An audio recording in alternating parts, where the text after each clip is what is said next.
For thine is the kingdom, the power, and the glory forever. Amen.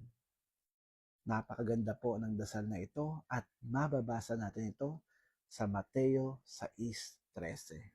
Pero alam niyo po ba na ang tekstong ito ay hindi natin mababasa sa Biblia ng Katoliko?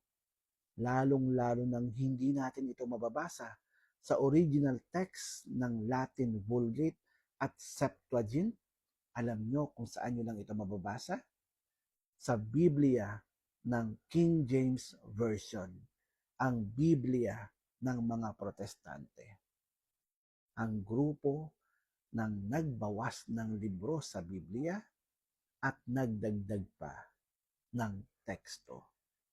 Kahit alam naman nila na may babala ang Diyos sa Biblia sa kung sino man ang magdadagdag at magbabawas nito. Sana po may natutunan kayo. Hanggang sa muli, Brother Paul, God bless.